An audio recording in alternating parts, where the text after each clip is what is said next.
చంద్రబాబు నాయుడు గారి నేతృత్వంలో కూటమి పార్టీలు అధికారంలోకి వచ్చి దాదాపు 22 నెలలు కావస్తా ఉంది. ఈ 22 నెలల్లో కొత్తగా వృద్ధాప్య పెన్షన్లు కానీ, వితంతు పెన్షన్లు కానీ, దివ్యాంగుల పెన్షన్లు కానీ ఒక్కరికి కూడా ఇవ్వలేదు. ఈ 22 నెలల కాలంలో అనేక మంది ఆ పెన్షన్లు పొందేవారు చనిపోవడం జరిగింది.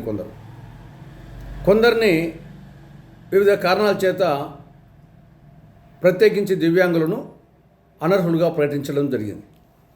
వారి స్థానంలో కూడా కొత్త వారికి అవకాశం ఇవ్వలేదు. 2024 మార్చిలో, అంటే గతంలో వైకాపా ప్రభుత్వం అధికారంలో ఉన్నప్పుడు ఈ యొక్క వృద్ధాప్య, వితంతు, దివ్యాంగుల పెన్షన్ల కింద 66,34,372 మంది పింఛన్లు పొందేవారు. ఇప్పుడు 2024 మార్చిలో. అదే 2026 మార్చిలో కూటమి అధికారంలోకి వచ్చిన తర్వాత 60,69,604 మంది మాత్రమే అర్హులయ్యారు. అంటే ఈ 2 సంవత్సరాల్లో 5,64,709 మంది అటు చనిపోవడం కానీ, అనర్హులు కావడం కానీ జరిగిపోయింది. ఆ మేరకు పెన్షన్లు తగ్గిపోయినాయి. 2026 ఫిబ్రవరిలో 60,96,108 మంది అర్హులైతే, తర్వాత ఒక నెలకే 2026 మార్చికే 60,69,660 మంది అయ్యారు. అంటే ఒక నెలకే 26,000 మంది తగ్గారు. మరి వారి ప్లేస్లో కొత్త వాళ్ళకు ఇవ్వాలి కదా. దాదాపు 2,50,000 మంది దరఖాస్తులు పెట్టుకున్నారు. ఆ పెండింగ్ దరఖాస్తులు ఉన్నాయి. వాటి గురించి ఏమాత్రం పట్టించుకోవడం లేదు కూటమి ప్రభుత్వం. కాబట్టి వెంటనే కనీసం వచ్చే మే 1వ తేదీ నుంచైనా సరే అర్హులైన కొత్త వారందరికీ అటు వృద్ధాప్య కానీ, వితంతు కానీ, దివ్యాంగుల పెన్షన్లు కానీ ఇవ్వాలని కాంగ్రెస్ పార్టీ డిమాండ్ చేస్తూ ఉంది. ఇక రెండో విషయం, కుటుంబంలో వృద్ధాప్య పెన్షన్ కానీ, వితంతు పెన్షన్ కానీ ఒకరికే ఇస్తున్నారు. ఇది కరెక్ట్ కాదు. ఇవి కుటుంబ పెన్షన్లు కాదు, వ్యక్తిగత పెన్షన్లు. వృద్ధాప్య పెన్షన్లు కానీ, వితంతు పెన్షన్లు కానీ వ్యక్తిగతంగా ఒక ఇంట్లో అత్త వృద్ధురాలు, కోడలు వితంతువు, ఇద్దరికి ఇవ్వాలి కదా. కానీ ఇక్కడ ఒకరికి ఇస్తామంటున్నారు. అటు వృద్ధాప్య పెన్షను అత్తకైనా ఇస్తాం, లేకుంటే వితంతు పెన్షను కోడలికైనా ఇస్తాం, ఇద్దరికి ఇచ్చేది కాదంటున్నారు. ఇది ఏమాత్రం కరెక్ట్ కాదు. ఇవి వ్యక్తిగత పెన్షన్లు కానీ కాబట్టి కుటుంబంలో ఎంతమంది అర్హులున్నా అటు వృద్ధులు కానీ, వితంతువులు కానీ వాళ్ళందరికీ పెన్షన్లు ఇవ్వాలని కాంగ్రెస్ పార్టీ డిమాండ్ చేస్తూ ఉంది.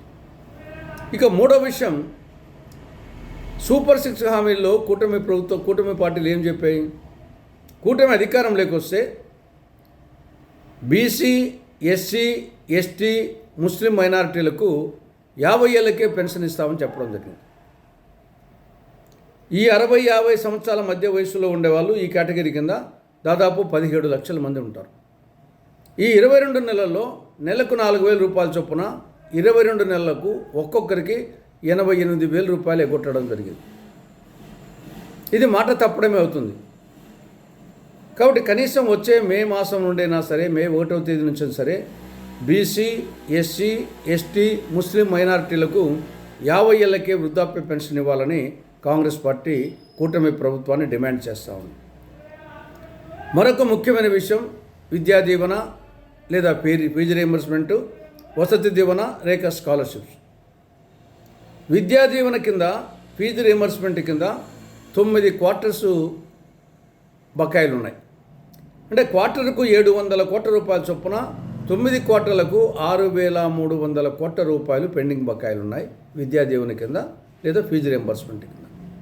వసతి దీవెన కింద లేదా స్కాలర్షిప్ కింద ఏడాదికి 1,100 కోట్ల రూపాయల చొప్పున 2 సంవత్సరాలకు 2,200 కోట్ల రూపాయలు పెండింగ్ బకాయిలు ఉన్నాయి. ఈ రెండింటి కింద కలిసి 8,500 కోట్ల రూపాయలు పెండింగ్ బకాయిలు ఉన్నాయి. కళాశాల యాజమాన్యాలు సిబ్బందికి జీతాలు ఇవ్వలేక, కరెంటు బిల్లులు కట్టలేక వాళ్ళు అవస్థపడుతున్నారు. కళాశాల యాజమాన్యాలు ఒరిజినల్ సర్టిఫికెట్ ఇవ్వని కారణంగా విద్యార్థులు పై చదువులకు పోలేక, ఉద్యోగ అన్వేషణ చేయలేక వాళ్ళు సతమతమవుతున్నారు. ఇలా బాధ చూడలేక తల్లిదండ్రులు అల్లాడిపోతున్నారు.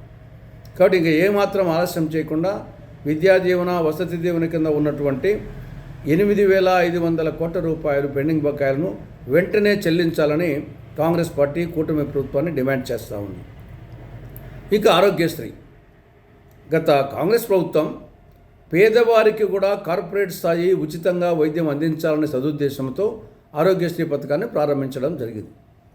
కానీ కూటమి పాలనలో ఆరోగ్యశ్రీ అనారోగ్యశ్రీ అయిపోయింది. పెండింగ్ బకాయిలు 3,000 కోట్ల రూపాయలు పెండింగ్ బకాయిలు ఉన్నాయి. దీనివలన ఆరోగ్యశ్రీ అమలు చేసే హాస్పిటల్స్ మేము ఆరోగ్యశ్రీని అమలు చేయలేము, మేము సిబ్బందికి జీతాలు ఇవ్వలేకపోతున్నాము, మిగతా కరెంటు బిల్లు కట్టలేకపోతున్నాము, మేము ఏప్రిల్ 1వ తారీఖు నుంచి ఆరోగ్యశ్రీని బంద్ చేస్తామని చెప్పేసి నోటీస్ ఇవ్వడం జరిగింది. కాబట్టి ఏమాత్రం ఆలస్యం చేయకుండా వెంటనే ఆరోగ్యశ్రీ కింద ఉన్న 3,000 కోట్ల రూపాయలు పెండింగ్ బకాయిలు వెంటనే చెల్లించాలని కాంగ్రెస్ పార్టీ కూటమి ప్రభుత్వాన్ని డిమాండ్ చేస్తూ ఉంది.